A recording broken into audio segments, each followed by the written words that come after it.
Students, last video में हम लोग रिलेशनशिप डिस्कस कर रहे थे between the total, average and marginal cost, जिसमें से हम लोगों ने एक रिलेशनशिप देख लिया है। टोटल और मार्जिनल के बीच में क्या रिलेशनशिप है वो हम समझ चुके हैं। आज इस वीडियो में हम बात करने वाले हैं relationship between average and marginal cost. आज बात करेंगे कि एसी और एमसी के बीच में क्या रिलेशनशिप है, और उसे समझने के लिए हम अगेन एक टेबल बनाएंगे और उसकी मदद से ग्राफ ड्रॉ करेंगे। ठीक है, तो रिलेशनशिप को समझने के लिए हमने जो टेबल बनाना है वो हम ऑलरेडी बना चुके हैं। यहाँ पे देख लो, आउटपुट का प्रोडक्शन दिया हुआ है, 0 से 10 यूनिट तक शो हो रहा है। टोटल कॉस्ट है, जो पहले का वैल्यू था टोटल कॉस्ट का, सेम वैल्यू है आपका 10 to 100। और टोटल कॉस्ट की मदद से और आउटपुट की मदद से हमने एवरेज कॉस्ट निकाला है। कैसे? तो एसी को हम निकालते हैं टीसी को डिवाइड करके total number of output produce से, तो वो करके हमने निकाल लिया है। और मार्जिनल कॉस्ट का भी जो वैल्यू है वो हमने टोटल कॉस्ट की मदद से निकाला है, सेम फॉर्मूला का इस्तेमाल करते हुए। MC of N is equals to TC of N minus TC of N minus 1। तो यहाँ पे वैल्यू निकल चुका है और इनकी मदद से हमने ग्राफ बना लिया है, जिसमें आपको कर्व जो दिख रहा है, this is the AC curve जो कि यू शेप है। एक को हम डॉटेड कर देते हैं ताकि समझना इजी हो जाए हमारे लिए। और दूसरा जो कर्व है आपका, ये भी यू शेप का ही है और ये मार्जिनल कॉस्ट का कर्व है। अब रिलेशनशिप को समझेंगे। देखो यहाँ पे 3 पॉइंट्स में इनके बीच का भी रिलेशनशिप है। सबसे पहला जो पॉइंट है या जो सबसे पहला रिलेशनशिप है वो ये है कि जब एवरेज कॉस्ट फॉल करता है, मतलब जब एवरेज कॉस्ट घटता है, तो एवरेज कॉस्ट मार्जिनल कॉस्ट से बड़ा हो जाता है। पहला रिलेशनशिप है कि जब भी एवरेज कॉस्ट घटता है तो जो एवरेज कॉस्ट है वो बड़ा होता है मार्जिनल कॉस्ट से। ऐसा कैसे हो जाता है, तो पहले इसको समझ लो यहाँ पे, फिर ग्राफ और टेबल में देखेंगे। होता क्या है कि जब एवरेज कॉस्ट घटता है तो इसके रिस्पॉन्स में जो मार्जिनल कॉस्ट है वो भी घटता है। तो दोनों एक साथ घटते हैं, लेकिन जो डिक्रीज होने का रेट है वो मार्जिनल कॉस्ट का ज्यादा होता है। मतलब घट रहे हैं तो दोनों घटेंगे, एसी भी घटेगा और एमसी भी घटेगा, लेकिन फॉल होने का जो रेट है वो मार्जिनल कॉस्ट का ज्यादा होता है as compared to average cost. अब दो चीजें घट रही हैं, ए भी घट रहा है, बी भी घट रहा है। कह रहे हैं कि जो बी है वो ज्यादा तेजी से घट रहा है। इस केस में जो एमसी होगा या जो बी होगा वो छोटा हो जाएगा, और जो धीरे धीरे घट रहा है वो कंपैरेटिवली बड़ा होगा। तो यही होता है रीजन कि क्यों एवरेज कॉस्ट जब फॉल करता है तो एवरेज कॉस्ट मार्जिनल कॉस्ट से बड़ा होता है। क्यों और कैसे, तो हमने यहाँ पे देखा कि घटते हैं तो दोनों साथ साथ, लेकिन मार्जिनल कॉस्ट ज्यादा तेजी से घटता है, इस वजह से मार्जिनल कॉस्ट छोटा और एवरेज कॉस्ट हो जाता है बड़ा। अब इसी को टेबल में देखोगे, ठीक है। आप यहाँ पे देखो 0 से लेकर के 4 यूनिट तक, सिंपल देखो, 0 से 4 यूनिट तक हमने आउटपुट के प्रोडक्शन को बढ़ा दिया यूनिट वाइज। 0 से लेकर के 4 यूनिट तक जब आप अपने एवरेज कॉस्ट को देखोगे तो ये आपको घटता हुआ नजर आएगा। एवरेज कॉस्ट घट रहा है हमारा 20 के बाद हो गया 14 के बाद 11.3, देन 9.5, ये घट रहा है। आप 0 से लेकर के 4 यूनिट तक अपने मार्जिनल कॉस्ट को देखो, आपको मार्जिनल कॉस्ट भी घटता हुआ नजर आएगा पहले टाइम, उसके बाद हो गया 8, फिर हो गया 6, फिर हो गया 4। मतलब घट रहे हैं तो देखो दोनों घट रहे हैं, लेकिन अब कंपेयर करते हैं दोनों को, ठीक है। जब ये 20 है तब मार्जिनल कॉस्ट 10 है।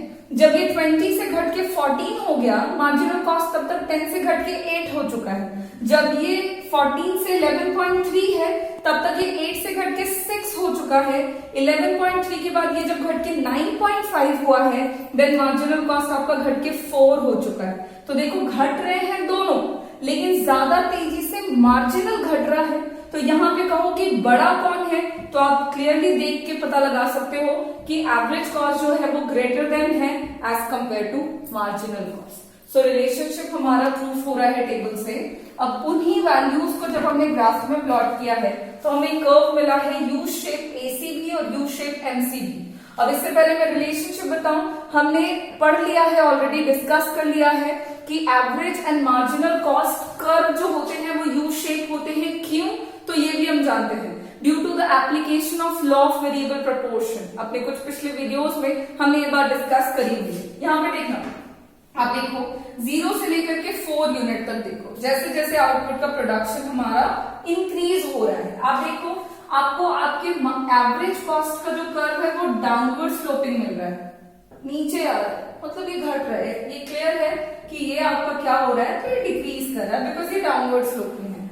आप 0 से लेकर के 4 यूनिट तक जब अपने मार्जिनल कॉस्ट कर्व को देख रहे हो तो ये भी आपको डाउनवर्ड नजर आ रहा है, इसका मतलब है कि ये भी घट रहा है।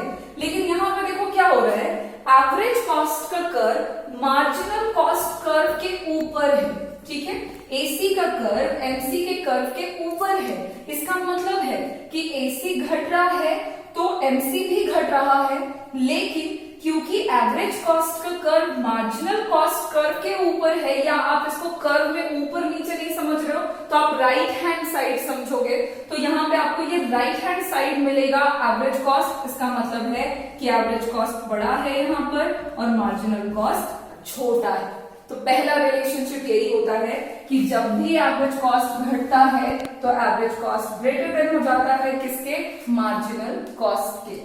सेकेंड रिलेशनशिप क्या है, देखो जब एवरेज कॉस्ट बढ़ता है, रिलेशनशिप कहता है कि when AC rising then average cost is less than और marginal cost is greater than average cost. क्या है रिलेशनशिप कि जब एसी बढ़ेगा तो मार्जिनल कॉस्ट एवरेज कॉस्ट से बड़ा हो जाएगा। यहाँ पे थोड़ा उल्टा है, कैसे होता है तो इसको भी आप ऐसे ही समझ लो। क्या होता है ना कि जब एवरेज कॉस्ट इंक्रीज करता है, ठीक है, तो एवरेज कॉस्ट जब बढ़ता है तो जो मार्जिनल कॉस्ट है ये भी बढ़ता है। रिलेशनशिप दोनों के बीच में कुछ ऐसा है कि एसी बढ़ता है तो एमसी भी बढ़ता है, लेकिन बढ़ने का जो रेट है वो फिर से मार्जिनल का ज्यादा होता है। देखो शॉर्ट में और सिंपल तरीके से एक बात याद रखना कि एवरेज जो भी काम करता है मार्जिनल वही काम करता है, लेकिन मार्जिनल हर बारी वो काम ना एवरेज से ज्यादा करता है, ठीक है, मतलब घटेगा तो वो भी घटेगा लेकिन ज्यादा, बढ़ेगा तो वो भी बढ़ेगा, मतलब एसी बढ़ेगा तो एमसी भी बढ़ेगा, लेकिन मार्जिनल कॉस्ट ज्यादा बढ़ेगा। वही चीज हो रहा है, एवरेज कॉस्ट बढ़ रहा है, मार्जिनल कॉस्ट भी बढ़ रहा है, लेकिन मार्जिनल कॉस्ट ज्यादा तेजी से बढ़ रहा है।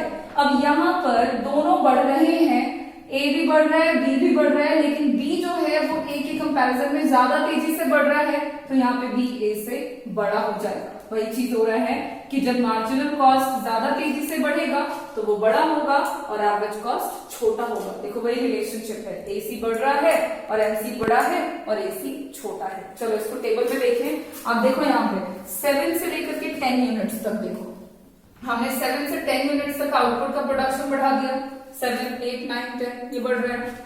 अब 7 से लेकर के 10 यूनिट्स तक जब आप देखते हो अपने एवरेज कॉस्ट को, ये आपको बढ़ता हुआ नजर आएगा। पहले 8 है, फिर 8 से बढ़ के हो गया है 8.2, फिर उससे बढ़ करके हो गया 9.1 एंड देन बढ़ के हो गया है 10। जब आप 7 से 10 यूनिट्स तक अपने मार्जिनल कॉस्ट की तरफ देखते हैं, आपको ये भी इंक्रीज होता हुआ नजर आएगा। पहले 8, फिर 10, फिर 16, 18, देखो दोनों बढ़ रहे हैं, ठीक है। अब कंपेयर करो, जब ये 8 है तब तो ठीक है, ये 8 है, जब ये 8 से बढ़ के 8.2 हुआ तब तक ये 8 से बढ़ के 10 हो चुका है, जब ये 8.2 से बढ़ के 9.1 हुआ है तब तक ये 10 से 16 हो चुका है, 9.1 से बढ़कर के 10 हो गया और ये 16 से बढ़कर के 18 हो गया। बढ़ रहे हैं दोनों, लेकिन ज्यादा तेजी से कौन बढ़ रहा है, मार्जिनल। यहाँ पे बड़ा कौन, तो क्लियरली विजिबल है, marginal cost is greater than average cost. अब इसी को देख लेते हैं ग्राफ में। अब ग्राफ में देखो 7 से 10 यूनिट्स तक देखो आउटपुट का प्रोडक्शन बढ़ाया, 7 से 10 यूनिट्स तक क्या आपको एवरेज कॉस्ट का कर्व अपवर्ड राइजिंग नजर आ रहा है, बिल्कुल नजर आ रहा है। इसका मतलब है कि यहाँ पे एवरेज कॉस्ट क्या हो रहा है, बढ़ रहा है। 7 से लेकर के 10 यूनिट्स तक मार्जिनल कॉस्ट की तरफ देखने पर पता लगता है कि ये भी अपवर्ड राइजिंग है, इसका मतलब है कि मार्जिनल कॉस्ट भी बढ़ रहा है।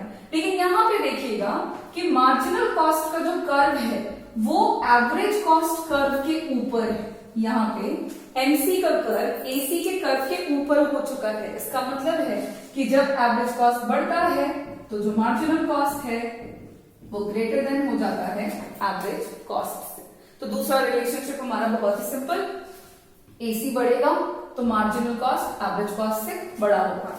और थर्ड और लास्ट रिलेशनशिप हम देखेंगे कि जब भी एवरेज कॉस्ट पहुंच जाएगा कहां, अपने मिनिमम पॉइंट पे, एवरेज कॉस्ट जहां पर भी कांस्टेंट और मिनिमम होगा, जहां पर भी वो स्थिर हो जाए और सबसे लोअर पॉइंट पे पहुंचेगा, एवरेज कॉस्ट वहां पे मार्जिनल कॉस्ट के बराबर हो जाता है। इसको समझोगे टेबल से क्लियरली दिखेगा। देखना 6 से 7 यूनिट तक आप देखोगे तो 6 से 7 यूनिट तक आउटपुट का प्रोडक्शन बढ़ा, 6 फिर 6 से बढ़ के 7।